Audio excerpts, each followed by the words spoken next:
Welcome to Classic Comedy of Old Time Radio. I'm your host, Ron Eckelbarger. Hip hip hooray for Monday!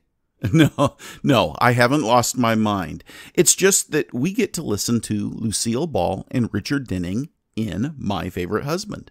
This is episode number 114 and is entitled The Cuckoo Clock.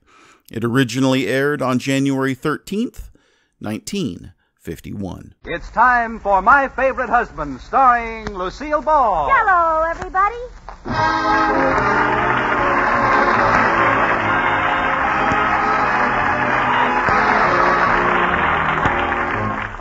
Yes, it's the Gay Family series starring Lucille Ball with Richard Denning, transcribed and brought to you by the Jell-O family of red letter desserts.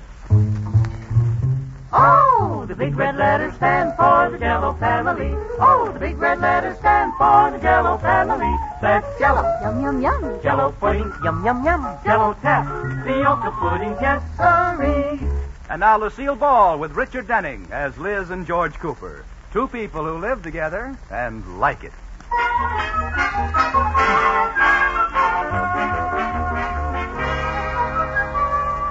As we look in on the Coopers, it's morning.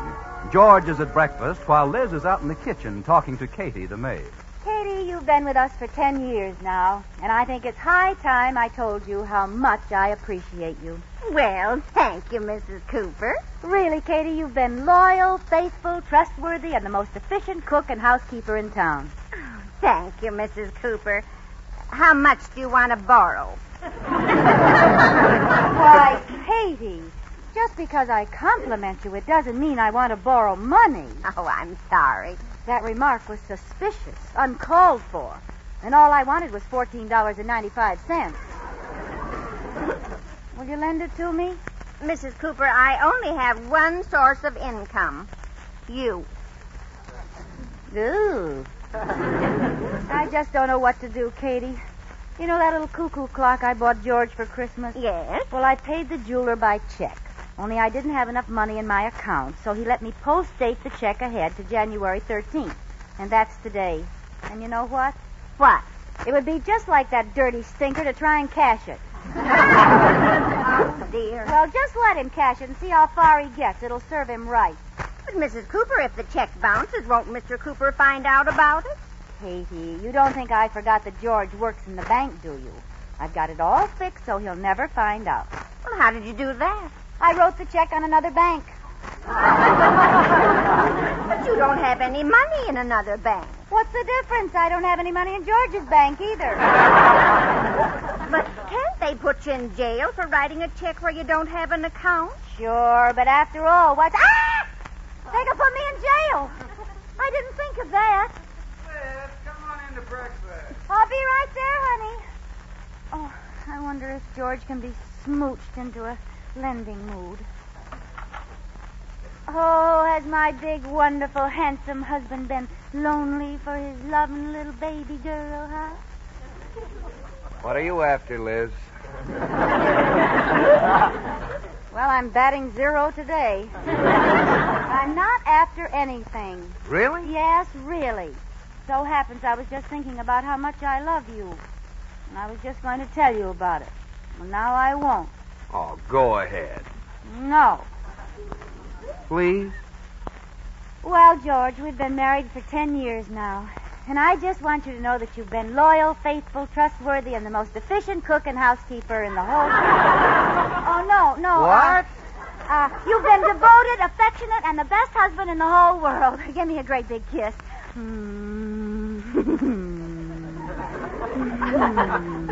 Oh, Liz, I'm glad I married you. That kiss was worth $1 million. Really? $1 million? Absolutely. How much was it worth in cash? Cash? Yeah, how much? 100,000? 1,000? $14.95? Liz, do you need money again? Well, I wasn't going to say anything, but now that you've wheedled my secret from Liz, me, do you by any chance remember our New Year's resolutions? Yes. What were they? You agreed to forfeit $25 every time you borrowed money from me. And I agreed to forfeit $25 every time I dropped cigar ashes on the rug. I'd say you had that hindsight, too. Here, you've already broken your resolution, and it's only January the 13th. Yeah, that's the best I've done in 10 years. Oh, Liz. Anyway, I haven't broken it. I didn't ask you to lend me any money. No, that's true. You wouldn't want to give me some, would you? No. Well, all right then. George Cooper, will you lend me $15? You're sure that's what you want? Yes. It'll cost you $25 forfeit. I don't care. I have to have the money. Now, remember, if you start to borrow, you'll just get in deeper and deeper. Look, Dale Carnegie, I need the money. So lend me $15 and I'll owe it to you. Oh, no, you forgot the forfeit. If I give you the 15, you'll owe me 40. Oh, getting deeper already, isn't it? Yes. Yeah, well, okay, it's a deal. Okay. Well, where's the money? Money? Yes, you owe me $15. Well, you owe me 40. Well, but... I'll tell you what.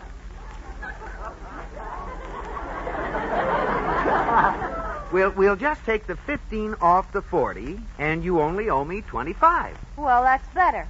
Hey, wait a minute. I didn't lay my hands on any loot. Would you like to borrow another $15? No, thanks. I can't afford it. Never mind, George Cooper. I don't need you to get money from. I have friends.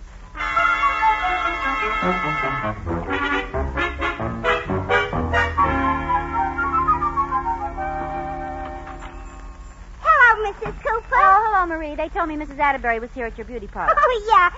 She's in 7, I think. By the way, Mrs. Cooper, do you want to touch up? You're showing your true colors. Oh, you mean my part? Part? It looks like a fire break. I'll see if I have enough pen and stock. Never mind, Marie. I can't afford a touch-up till, well, a couple of weeks. You won't need it then. You'll be a brunette. Well, let's see how I make out with Mrs. Atterbury. Where is she? Well, let's try number 7. Oh, yeah. There she is under that mud pack. How can you tell? I wrote her name across the forehead. Oh, Iris, you've got to do me a favor. She can't answer you. That mud pack dries pretty hard. Wouldn't her husband like to get her in this condition?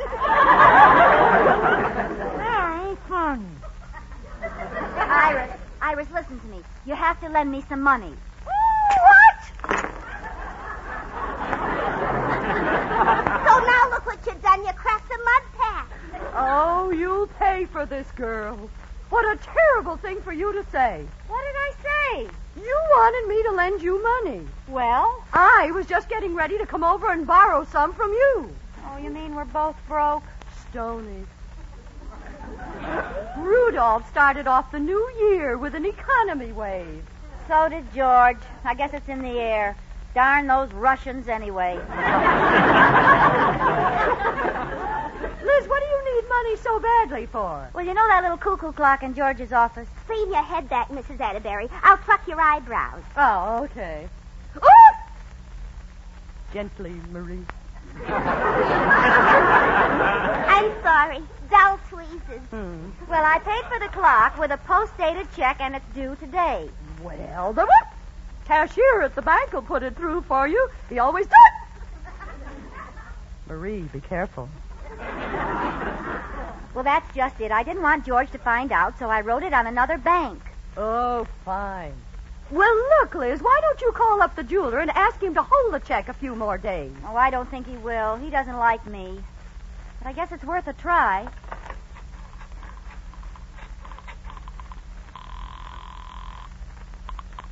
Hello?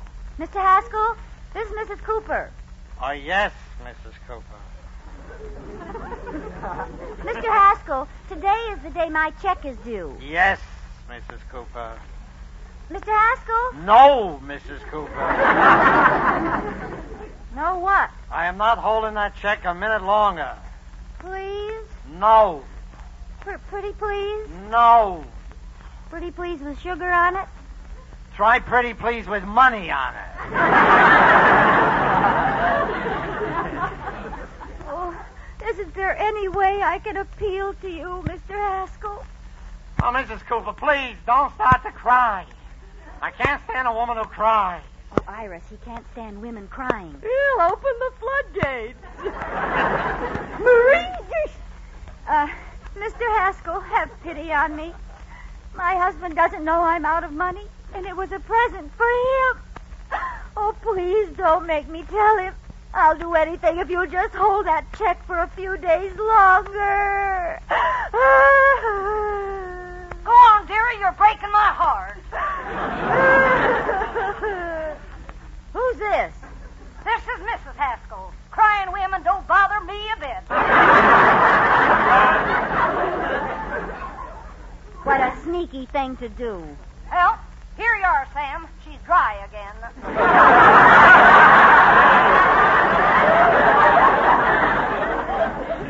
Well, Mrs. Cooper, I'm taking that check down to the bank this afternoon, and there better be something there to cover it. There will be a little stamp marked insufficient funds. Well, if that happens, your husband will have a little wall marked no cuckoo clock. You wouldn't take that clock back. I'm sorry, Mrs. Cooper, no ticky, no talkie. But Mr. Haskell. What is it, honey? Nothing. Goodbye. Well, I'm dead. Come on, let's go. Where? We've got to get that clock out of George's office before Mr. Haskell does.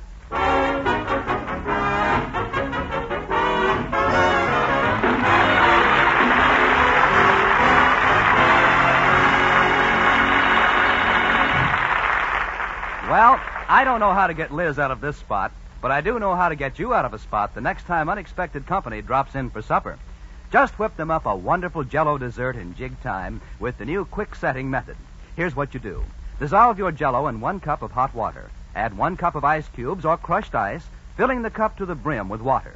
Stir until the ice melts completely, then put in the refrigerator to chill firm. And in just about 1 hour, you have a beautiful finished Jell-O dessert all ready to set on the table. It's a lifesaver for last-minute company or busy weekends or for any time at all. And all 6 delicious Jell-O flavors make the high spot of any meal. Strawberry, raspberry, cherry, orange, lemon, and lime.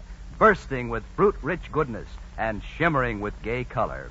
So look for those big red letters on the box. They spell Jell-O, and it's Jell-O for red-letter desserts. Jell-O. And now back to Lucille Ball in My Favorite Husband.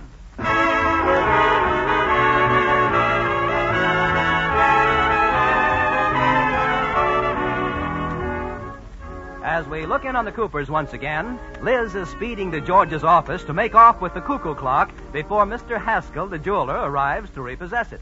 Meanwhile, in his office, George Cooper is just getting ready to go out to lunch. I'll be back in about an hour, Miss Russell. I'm going to lunch. All right, Mr. Cooper. Chew everything thoroughly. Oh, by the way, that new cuckoo clock is running down. Would you please wind it for me? You don't mean you're going to keep that thing? Certainly. Oh, but it's so corny. Look, Miss Russell, my wife gave me that clock for Christmas, and I happen to think it's wonderful. Do you understand? Perfectly. You think it's corny, too, but you're stuck with it. Exactly. Well, I'll wind it. Thank you. I'll be back at 1. Oh, dear. Oh, I must have wound it too tight. Well, I'll just take it along with me. Maybe I can get it fixed on my lunch hour.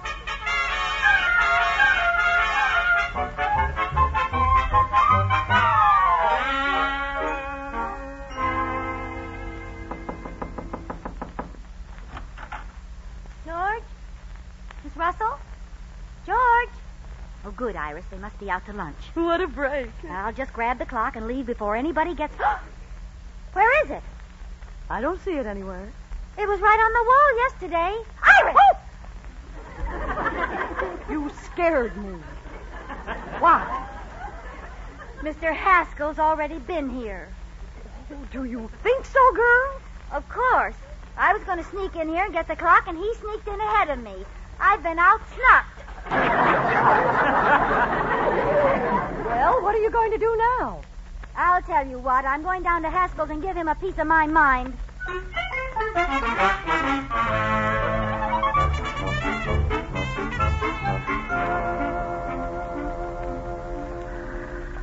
Well, there's the shop. Now, we'll see it. Well, how do you like that, Iris? What? He's got George's cuckoo clock back in his window already. You were right, Liz. How do you do, ladies? Oh, Mrs. Cooper. Well, what do you have to say for yourself, you big Indian giver? What? You should be ashamed sneaking into my husband's office and taking that clock back. I took that clock back? See, Iris, he admits it. Now, look, Mrs. Cooper. I haven't even tried to cash your check yet. My wife left to take it to the bank not 5 minutes ago. Ha! Now, I've been busy all day. I haven't been out of the shop. Ha! It's the truth. Ha! Thank you, Iris. If it's the truth, then how did my clock get back in your window? I suppose it's a homing cuckoo. That's not your clock, Mrs. Cooper. That's one just like it. Ha! Now, look, ladies. I'm not a well man. The Christmas season always takes a lot out of me. I'd like my clock, please. Now, look at these hands of mine. You see how they're trembling? I have to repair 5 watches this afternoon. With these hands, I couldn't overhaul a sundial.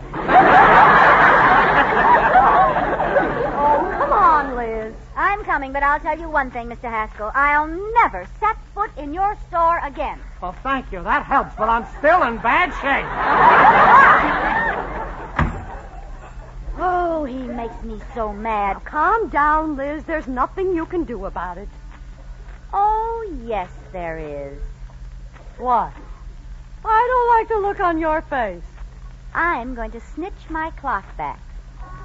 But that's stealing. It is not. It's my clock. But you haven't paid for it. I have to. He has my check.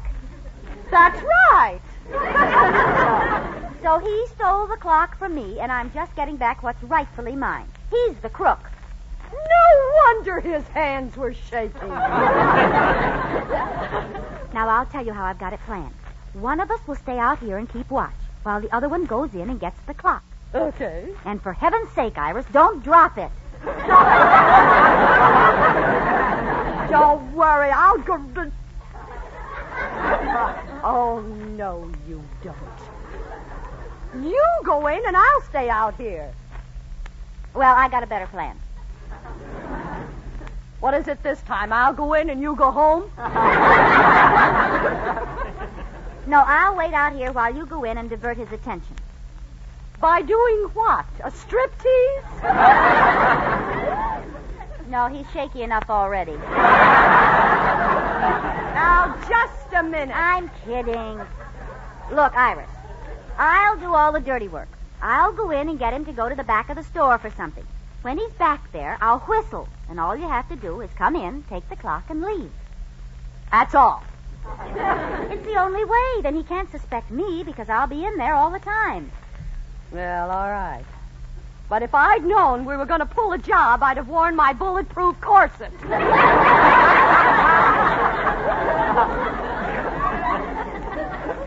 Now remember, Iris, come in as soon as I whistle. Good afternoon. Mrs. Cooper, what now? Now, don't worry, Mr. Haskell. This is not about the cuckoo clock. I'd like to look at some jewelry. No. If I make a big enough sale to you, I can go bankrupt. Now, it's not for me. It's for Mr. Atterbury. He wants to buy his wife a present. Oh. What does he want? Oh, he wants, a watch. Oh, fine. Here are all my watches right here in this case. You don't have any in the back room? No, they're all right here in this case. Oh. Where do you keep your diamonds? In a case in the back row. He'll take a diamond. How many carats? Carrots? Yeah, that's how we measure the size of diamonds. Now, how many carats? 2 bunches.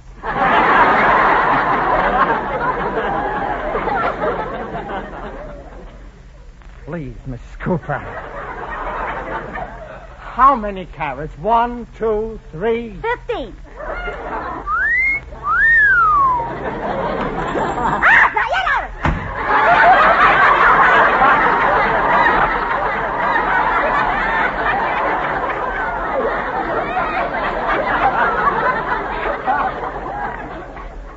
What's the matter? I had a pain in my side. Yeah, but I thought I heard a door slam. Oh, no, it was my side. I have shingles.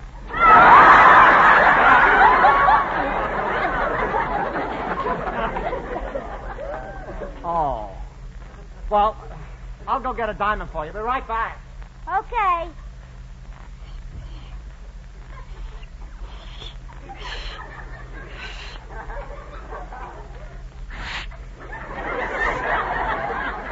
Mr. Haskell, Yeah? you sure whistle beautifully. How do you do it? Oh, it's nothing.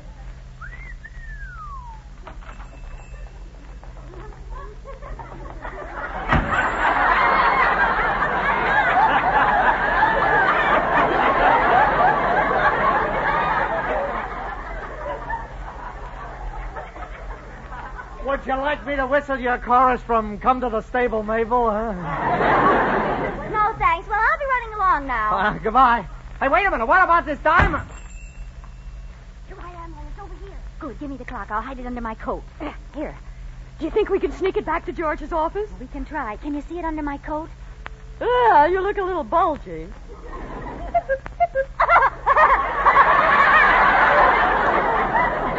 it tickles.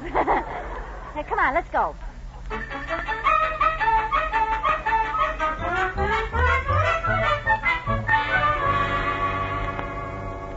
Oh, I hope they're not back yet.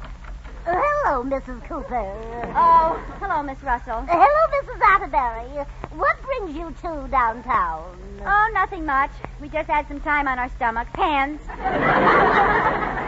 Mr. Cooper in? No, he's not back from lunch yet. Oh, good. We'll wait for him in his office.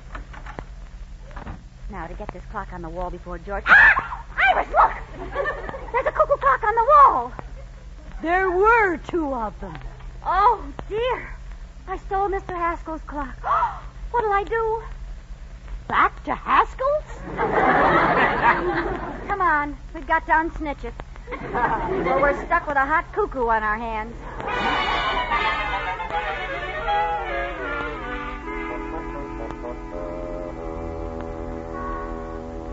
There's Haskell's. Now, how are we going to get the clock back in, Iris? Wait a minute. Look through the windows, Liz. Huh? There's no one in there. He must be in the back of the store. Now's our chance. Okay, come on. Well, that's the whole story. Oh, here he comes. Well, I told you everything I know about it, officer. He's got a policeman with him. Let's make a run for it. Mrs. Cooper. Mrs. Atterbury. Too late. Keep your coat buttoned. Mrs. Cooper, the most dreadful thing has happened. There's been a robbery. No. Oh. That's right, miss. It's a robbery, all right. I don't understand it. Neither do I. Why would anyone steal a cuckoo clock? How do you know it was a cuckoo clock? That's a very good question.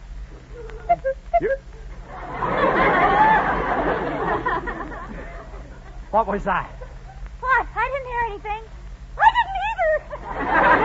Well, I did. What do you think I am? You go... Huh? Oh, I heard something that time. Iris, do you have the hiccups again? Hiccups? Oh, yes, yes! Yes, I always hiccup like that. Cuckoo, cuckoo!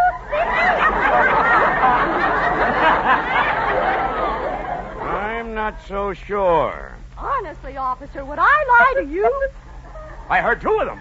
How do you like that? I have them, too. Cuckoo, cuckoo, cuckoo, cuckoo. Hold on. Hold on. Hold it! Mrs. Cooper, I have a feeling you've got that clock hidden under your coat. So do I. Come here. You can't touch me without a search warrant. You're under arrest. No, wait, officer, wait. There must be some explanation for this. Oh, there is, Mr. Haskell. I thought you took George's clock, but I found out it was being fixed. I'll tell you what I'll do, Mrs. Cooper. I'll drop the charges if you Just pay me for the clock and settle all this. All right. Oh. Do you mind if I write you another check? My hands are starting to shake again. All right, write me a new one. Well, can I date it a little ahead? Oh. Now, this is the 13th. Dated the 20th. All right. There you are. Here's your check. Thank you. And here's your clock. No. Please, Mrs. Cooper, go away and leave me alone. All right. Come on, Iris. Goodbye, officer. Goodbye. Well, Liz, I suppose you think you're pretty smart. Yeah. Oh, you're just as bad off as you were before. You only have a week to get the money. No. I've got plenty of time. Well, how do you figure? You dated the check January the 20th, didn't you? Sure. January the 20th, 1953.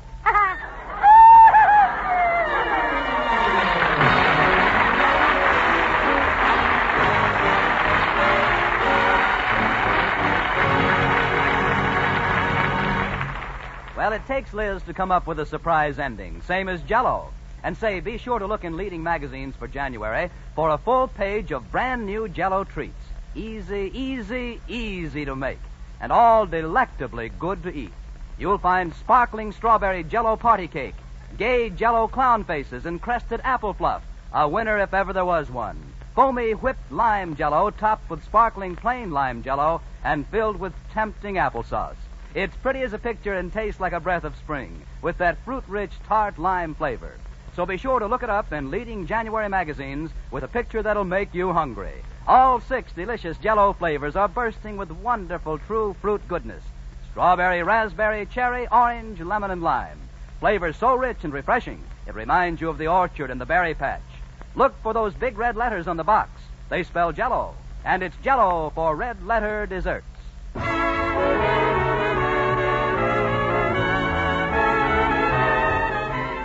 You have been listening to My Favorite Husband, starring Lucille Ball with Richard Denning, and based on characters created by Isabel Scott Rorick. Tonight's transcribed program was produced and directed by Jess Oppenheimer, who wrote the script with Madeline Pugh and Bob Carroll Jr. Original music was composed by Marlon Skiles and conducted by Wilbur Hatch. The part of Iris Atterbury was played by Bea Benaderet. Hans Conried played by Mr. Haskell. The part of Katie the maid was played by Ruth Parrott. Be sure to watch for Lucille Ball as a would-be cosmetic dealer in her latest picture, The Fuller Brush Girl. Does coffee make you nag? It's the caffeine in coffee that really does it. The caffeine in coffee that turns an angel into a shrew. So if coffee makes you nag. Switch to Sanka Coffee, the regular or the instant. Sanka Coffee has 97% of the caffeine taken out. Sanka Coffee can't make you nervous or jittery. Sanka Coffee can't steal your sleep. So if coffee makes you nag. Switch to Sanka Coffee. Sanka Coffee. Sanka Coffee. Be sure to listen to Lucille Ball in My Favorite Husband again next week, presented by... Oh, the big red letters stand for the Jell-O family. Oh, the big red letters stand for the Jell-O family. That's Jell-O. Yum. Jell-O pudding. Yum. Jell-O tapioca pudding. Yes, sirree. The name Jell-O is a registered trademark of General Foods. Bob Lamont speaking. This is CBS. The stars address the Columbia Broadcasting System.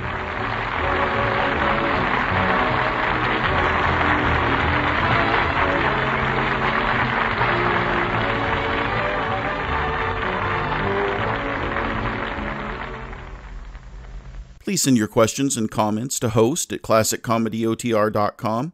Come back next Monday for another episode of My Favorite Husband, and check in on Wednesday for the next installment of The Pepsodent Show starring Bob Hope. Please go to our website, classiccomedyotr.com, and on the right side of the screen you'll find 2 buttons. One of them is the donate button that allows you to make a one-time donation to our show through PayPal, and the other is our Become a Patron button, which allows you to support our show on an ongoing basis. Thank you for your support in keeping this show on the air. Until next time, in the words of Margaret Mitchell, until you've lost your reputation, you never realize what a burden it was.